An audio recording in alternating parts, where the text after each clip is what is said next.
Hello, happy Wednesday, happy NBA Finals Eve. It's your ABC 10 Sports crew with you, Sean Cunningham, Lina Washington. Follow us on Twitter and Instagram if you haven't already, because it is time. It is our time to shine, Sean. We won't be making the trip out to Toronto tomorrow night or Sunday. I didn't have my passport.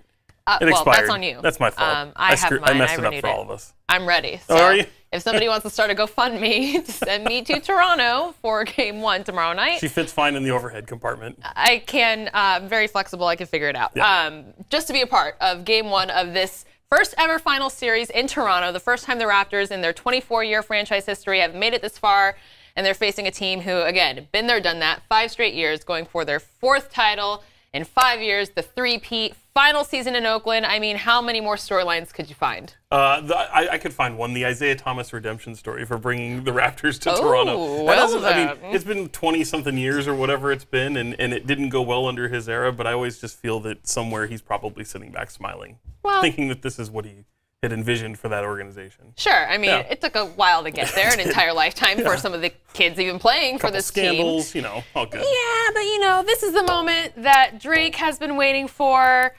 Celine Dion, probably a big fan of the Raptors as well. Absolutely. And maybe this is the gateway. I know everyone wants to bring an NBA franchise back to Seattle, and they should, rightfully so. But maybe this is also the gateway to bring an NBA franchise back to Vancouver. Oh. So you got one team in Toronto. Vancouver was right there. Yeah. They became the Memphis Grizzlies.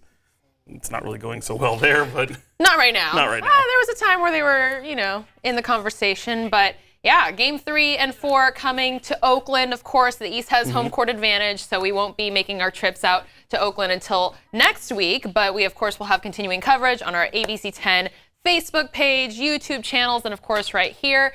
We have 2 special Toyota Sports Extras coming to you on Sunday after Game 2 right here on ABC 10. Coverage starts tomorrow for Game 1 at 5:30, and then we'll be with you after the game. So hope you'll stick around and see what they have to say after the game, no matter who wins. 5 straight finals appearance for the Warriors, and it's the first time they don't have a home court advantage. Yeah. And I think that's really going to come into play, because I think this is going to be, especially in this NBA Finals, I think this is their toughest competition. Really? And rightfully so. I mean, this is a team that, in the Raptors, that no matter, we talked about this last week, no matter who the Warriors were to face in the NBA Finals, whether it be Milwaukee or Toronto, they were going to give up the home court to the Eastern Conference. And so I think that definitely plays a factor, especially it adds a little bit more nostalgia and mystery and intrigue going into for this final year of Oracle Arena. Yeah. And I can't wait to see it. I really feel like Toronto Raptors are going to have the toughest opposition that the Warriors have seen in this postseason. Well, this is the first time they've seen different opposition in the postseason. It's been LeBron and the Cavs since 2015. So that's a bit of a different wrinkle. I was on the record on Sunday when Henry Turner was on with us. You'll see him throughout our NBA Finals coverage as well. But he and Kevin John both picked the Warriors in 6, so I had to pick a twist a little bit. Kind of. It's a little boring. I mean, I don't want to, we can't all be wrong. Someone's got to be right, at least with the winner. You had to be the contrarian. You're like, of course. I don't believe it, but I will. I'm on the record. No. Okay. So what'd you do? I said Raptors in 6. See, I think I don't hate it. I'd like to see 7. I honestly, I still side with Kevin John and Henry Turner. Sure, and like the rest of the world in Vegas. Just because, really, I mean, and granted, the Warriors don't have a healthy Kevin Durant, a DeMarcus Cousins, even a banged up Andre Iguodala. We'll see if any of those players play in this series, but going forward, I mean, since these Warriors have reverted back to the core group that got them through these NBA Finals these past few years, they haven't lost a game. They've lost. I mean, they're undefeated, I believe. So yeah, that's true. So I mean, for everyone who thinks that they're just going to take this step back without KD and Cuz and now Iggy, I don't see it right now. So I do. Now, don't get me wrong. I don't think they're going to sweep the Raptors by any stretch. I think it's going to be Warriors, and I hate to say it, but I think it's going to go 7. I think we get a full series. Okay. I think NBA fans will love that, and I just hope these games are absolutely, they can't be blowouts. And the one thing I saw, going back, they faced each other twice in the regular season, both before January 1st, so take it for what that's worth. Sure, before the trade deadline and all of that. First game, overtime game, really high scoring, 130, 120, 133, 128, I think it was. Raptors win, they don't have Kawhi. Now, obviously, the Warriors didn't have Curry or Cousins at that point either. Right. They didn't have Cousins at any point. But the other game, the second game, when the Toronto won by 20, they were both at full strength. Obviously, Warriors without Cousins, but both at full strength. Well, it should be interesting to see how, if facing this opposition, we saw what they did in the West with Houston and Portland making quick work of Damian Lillard and CJ McCollum without KD and without DeMarcus and then without Andre in that final game. But when you have Kawhi Leonard and Kyle Lowry, obviously they have not. Kyle hasn't been on this stage before. No. Kawhi has. All attention is on Kawhi Leonard, and now the kind of dialogue is, where is he going to get his help? However, how do you think not having KD and DeMarcus, and granted, if anything else happens, how would that impact this level of competition that they're going to face? I mentioned those 2 games before January. They conversely, I mean, Toronto didn't even have Marc Gasol at that point too, so they trade for just a tremendous defensive presence.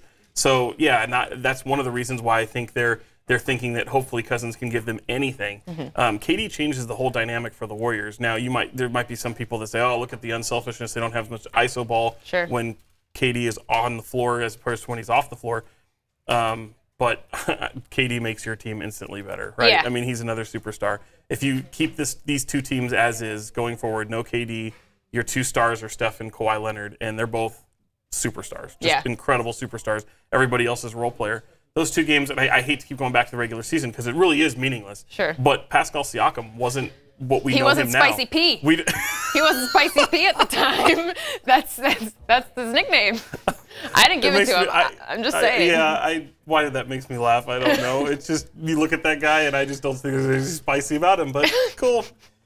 Keep on doing you. Well, he's the second leading scorer behind Kawhi Leonard for the Raptors. Everybody on the Raptors has their own logo. Even Nick Nurse right there. He's got his own logo. Does he? It's become like this thing. Now, Kawhi obviously has a logo because he's New Balance. And, you got to build your brand. Everybody's got a brand. And it's built out of the hand, so it's like a K and an L. Right. So then we saw Siakam. I'm a fan of Pascal Siakam's logo myself. Well, I didn't say I'm not. I'm just not a fan of Spicy P. Well, you cannot be a fan, but that is his nickname. So he's got like this logo with a P and an S, and it kind of forms a heart. And then the next post game, Nick Nurse comes out with his own hat, and it's got his own initials on there and his own custom logo. Interesting. I want to see what Marc Gasol's logo is. Does Eric Moreland have a logo? I don't know. Well, we know that Draymond Green is working for Smile Direct Club because he wears those hats in the post game as well. Those are fun. Yeah. Those are really fun. And NBA Finals fits. Yeah. And if Kings fans are watching this, obviously you've got Cousins, the possibility of him playing, but there's there's little wrinkles in there. Eric Moreland, I mean, I don't think he won't play, but Eric Moreland, of course, is a Kings player who spent some time with the G League and Summer League teams and is a fun personality. So a couple little interesting wrinkles to kind of keep an eye on. Yeah, absolutely. So I have Raptors in 6. You have Warriors in 7. I do. Tweet us. Let us know your predictions. Of course, ABC 10 is the only place you're going to see the NBA Finals live, 6 o'clock. Every other day, basically, starting tomorrow. 17th straight year on ABC. That's pretty cool. That is awesome. Yeah. But we did mention DeMarcus Cousins. He is questionable for Game 1. Of course, he was injured in the second postseason game of his entire career against the Clippers. And then Kevin Durant is out for Game 1. And there is They make it sound like he's nowhere close. They do, but they also say that there's hope that he might return, and it's like the series ends in 2 weeks. Is he going to be ready to go or not? Because he hasn't even resumed basketball activities. I think they like to dangle that carrot out there as to, hey, we could be, especially if let's say they lose the first 2 games in Toronto and they're coming back home with the opportunity to not only defend home court, but maybe you add that wrinkle again. You add that wrinkle in there, and it just kind of changes things. Maybe it's a move out of desperation. Don't get me wrong. I don't think they're going to put KD's health in any kind of jeopardy, but it's one of those things where Steve Kerr said today, especially with DeMarcus, where he says, "Hey, if this was the regular season, DeMarcus would be playing. We would test it out, but this isn't the regular season. This is the NBA Finals. You can't really tinker too much. You got to kind of keep with what's going on. And he's a big man. And you look at the 2 big men in the series on Toronto side, and Serge Ibaka, who stretches the floor, and Marc Gasol, who's always given Boogie fits. Yeah. Look, there's no easy way. There's no easy path to come back and do this, but. I think you kind of have to lean on Andrew Bogut, Kevin Looney, all these guys that have kind of gotten you there. Right. And I've been on record as saying I don't think we're going to see DeMarcus Cousins the rest of the way. Well, you said not even in a Warriors uniform. So take a good look, because this might be the last time we have these stills from past series. No, and maybe I'm crazy. I mean, that dude wants to play so bad. Right.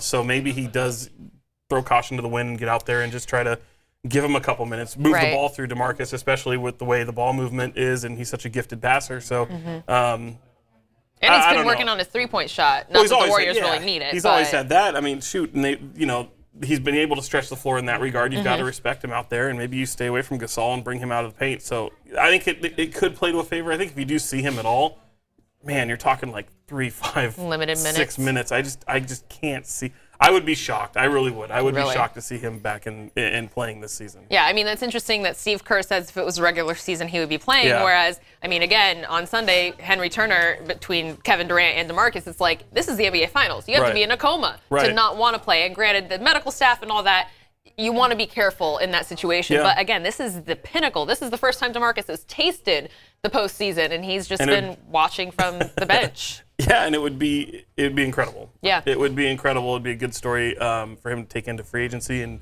to the offseason, but you don't want to jeopardize that. Of course. And you don't want to hurt yourself. Not only hurt yourself, but if you can't go out there and be effective. I mean, luckily for him, he's had 2 full scrimmages.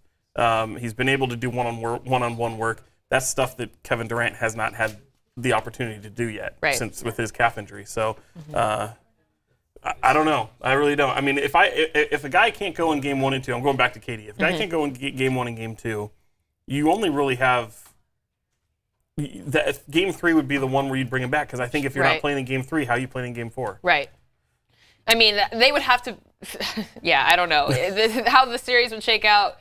That would be a difficult situation to plug him in halfway through this series in a pivotal game 4 like that, no matter which way it's going. Right. And in a series, every game is its own. I mean, it's everything takes a different storyline. Right. You have different people that come through, but I don't know. I'm not optimistic about them playing. And if he does, I just, okay, he's sprinkled in there. Will he be that much of a factor? Is he better? Does he make you that much better than some of these other guys? Right. And really, I think the part we forget is, yeah, they're going to face some steeper opposition that they've seen in this postseason, but they've been kind of rolling. Yeah, they've been hot. The Warriors, they've been kind of rolling. Steph, I think, had like 7 straight 30-point games, so he's taking the role that we've seen him take in seasons past when Kevin Durant wasn't on the championship teams before. But do you think that there's going to be a dark horse player on either team that have you identified that player, though? I think so. So if the Warriors, I will say this, like, one of the things that kind of gives me a little bit of pause with the Raptors is the way they've been able to win, even when someone like Kyle Lowry, who's supposed to be that number 2 guy, hasn't played well. Right. I mean, he focuses a lot on the defensive end, and sometimes he doesn't shine on the offensive end. But if you're the Warriors and you're trying to combat that, and you're going, man, their number 2 guy can have games where he's literally forgotten, and they can shine. That's scary to me. I don't think he's the dark horse, though. I think your boy Pascal Siakam is. I think so, too. I absolutely do. I like to see whatever year Danny Green, I think it was 2013 or 2014, where Danny Green for the Spurs like became who he is. Yeah. So maybe this is the stage that he, has his shine. And let's be honest. I mean, he's one of, much like the Kings' De'Aaron Fox, excuse me, he's one of 3 for the most improved player. So he's been doing this all year long. I think he really took a leap in January on. But yeah, I think that guy. I mean, like you said a minute ago, with him being the second leading scorer on this team for the Raptors, that kind of gives you. And for the Warriors, I think the guy that just kind of makes everything go is Draymond Green. Of course. And I think if they win, he's going to have a huge part of it. I mean, I think most people think Steph Curry would probably be the MVP, but I wouldn't be surprised to see Draymond Green if they win this series. And I'm predicting 7 games that I'd predict Draymond Green would be the MVP. Yeah, that would be great. And of course, I think the Vegas odds have it on Steph getting MVP, which he hasn't gotten a Finals MVP yet. But we'll see in the absence of the 2-time NBA Finals MVP Kevin Durant,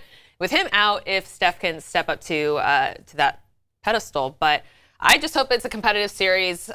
Portland, even though it was a sweep, they played competitively. I think game 3, it was clear that we needed to see the Trailblazers out of the running. And I just hope we don't see Drake rubbing the shoulders of head coach Nick Nurse. Oh, it's happening. We don't need that. It's Luckily, happening. the NBA has stepped in and say, hey, knock that off. Sean, I have a question for you, and I'm going to put you on the spot here. On the spot. So we know Drake is the Raptors super-fan, global ambassador. He's got a position with the team. He is on the payroll since 2013. He's allegedly. I mean, he's got, private jets. You can't watch a Raptors game without Drake there. But you know who also likes to make appearances courtside on major stages? Rihanna does. Yeah. My girl Rihanna. So how would you feel being the Rihanna superfan that you are and the Drake hater that you are to see them maybe sitting together courtside in Toronto? Nah. No? No. Not into it. And that happened with Rihanna showing up for LeBron. Well, LeBron's not. LeBron's not there, so he ain't gonna be here. I don't think. I don't see Rihanna. I don't see Riri going up to the 6. Well, no. See you in Oakland, maybe. That'd be great. Any other celebrity sightings we're expecting in Oakland? E40. E40, of course. He's a staple. Gerald Is there any You know who anybody else? shows up? Yeah, Francis Ford Coppola is in Oh, a lot of the Warriors games sitting courtside. He just kind of goes a little unrecognized sometimes. But yeah, he's at a lot of the games, especially in the postseason. So in the finals, he's always there. Are there any other Raptors like super fans that I'm missing? Any other low key celebrities like somebody randomly from Modern Family or something, or like? I'm just thinking of every Canadian person. So I'm like Mike Myers, maybe. Carly Rae Jepsen, maybe. Okay. I think she's a basketball fan. She had a killer first pitch. If you haven't seen that, Google it. But yeah, we'll see what Toronto is going to be like. Jurassic Park is going to be rocking again. 24 years in the making for this franchise, and we'll see if it goes more than 4 games. If not, it'll come to an end in Oakland. No, this thing's going. This thing's going to go definitely. No one's sweeping this series. No. No. All right. No. I can just see this replaying next week, where it's like an elimination game for one team, and I'm like, no, this will not be a sweep in either way. Okay. Yeah. All right. Well, we got 6 and 7 games in the series. No, okay. I don't think so. But again, anything can happen in the playoffs. That's true. I think a lot of people thought the Portland Trailblazers were going to go 7 against the Warriors, and they even thought that maybe that would have been the team. Yeah, especially from what they saw against Denver. Yeah. But again, this Warriors team, no KD, no Cuz, no problem, evidently. Evidently. Yeah. Who'd have thunk? Well, stick with us, of course, on abc10.com, the sports page there. Sean Cunningham on Twitter, L Washington TV on Twitter. Game 1 coming from Toronto. Coverage begins at 5:30 on ABC 10. We will be with you after the game, and then we're making a couple trips out to Oakland. So if there's anything you want to know, if there's any nostalgia you have from Oracle Arena, I know we're talking to Kings fans primarily on our air, but there are some Kings fans who we saw out in Oakland last year, Decked out in all Kings gear and sitting behind the bench. Do your thing. But if you're going to be out there, it's yeah. Cool. Yeah, I mean, if it was like the NBA version of Marlins moment. Man. Yeah, it was like Marlins Man. Yeah, why not? Yeah, just show up. Yeah, and rock the purple. If there's anything you guys want to know about this series, tweet us your questions, comments below on our YouTube page, and we will see you back here next week. Ahead of Game 3, or after Game 3, ahead of Game 4 from Oakland. So we'll see you back here next Wednesday at about 3.